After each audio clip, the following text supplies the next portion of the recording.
Perbandingan trigonometri pada segitiga siku-siku. Perhatikan segitiga siku-siku di bawah ini. Dan sebelum saya bahas masalah trigonometrinya, teman-teman harus tahu dulu nama sisi pada segitiga siku-siku. Nah, sisi bagian sini sudut siku-siku.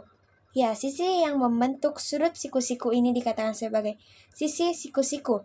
Kemudian sisi sebelah sini, sisi yang bukan merupakan sisi siku-siku.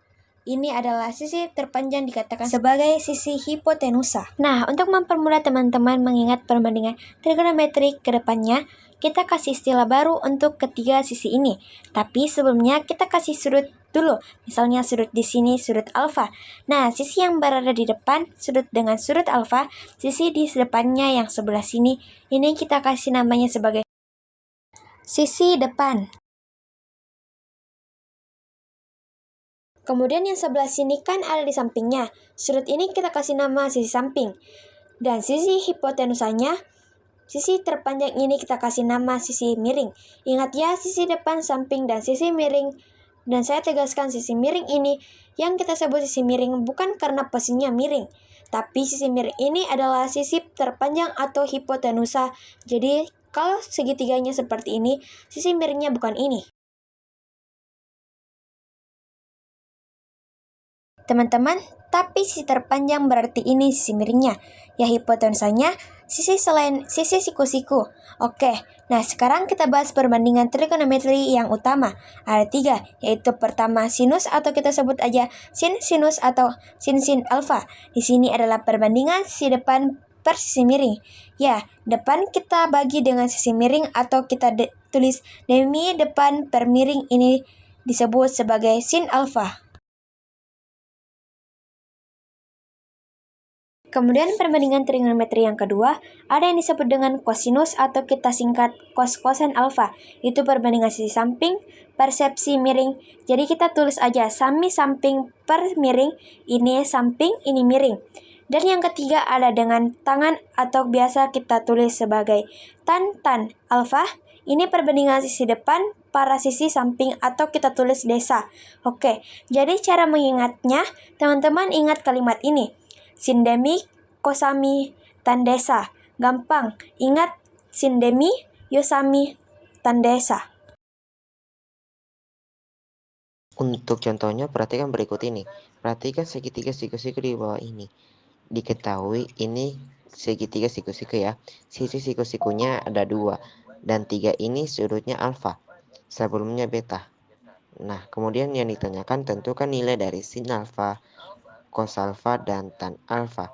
Kemudian sin beta, cos beta, dan tan beta. Oke, langsung saja ini kita selesaikan terlebih dahulu.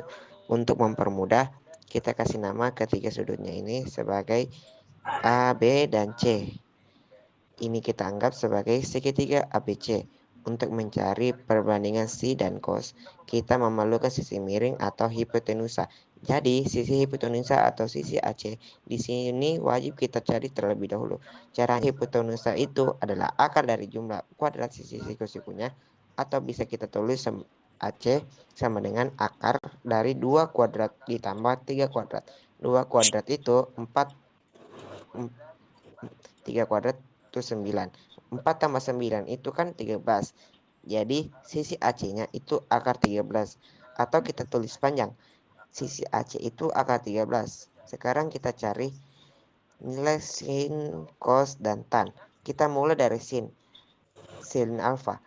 Ingat, sin itu kan demi.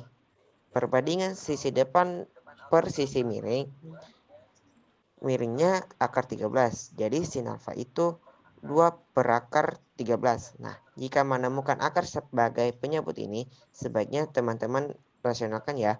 Ini kita rasionalkan kali akar 13 berakar 13. Akar 13 kali akar 13 ini kan 13. Jadi kita peroleh 2 per 13. Akar 13. Kemudian kita cari cos alfa. Cos itu sami, samping per miring.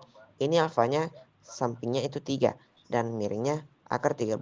Jadi cos alfa itu 3 per akar 13 sami samping termiring. Ini juga sama penyebutnya bentuk akar. Jadi kita peroleh 3 per 13. Nah, sekarang kita cari tan alfa. Tan itu desa. Tan desa berarti depan per samping. Nah, dan sudutnya alfa berarti depan alfa kita bagi dengan samping alfa. Jadi tan alfanya itu 2/3.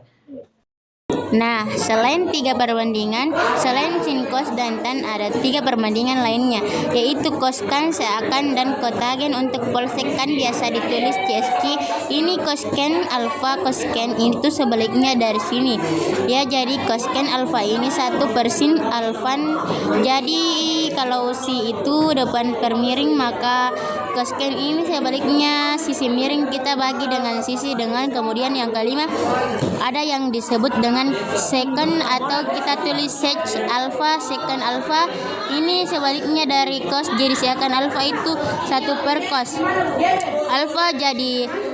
Jadi kalau cos alpha ini samping per miring, maka secant alpha ini miring para samping. Kemudian yang terakhir yang keenam ada yang ditulis atau disebut dengan kotagen atau di kita tulis pot alpha ini kok tangan alpha sebaliknya, dan tan yang jadi kotangan alpha ini sama dengan 1/tanda alpha. Kalau tan itu depan per samping, kotangan ini berarti sisi samping dibagi sisi depan.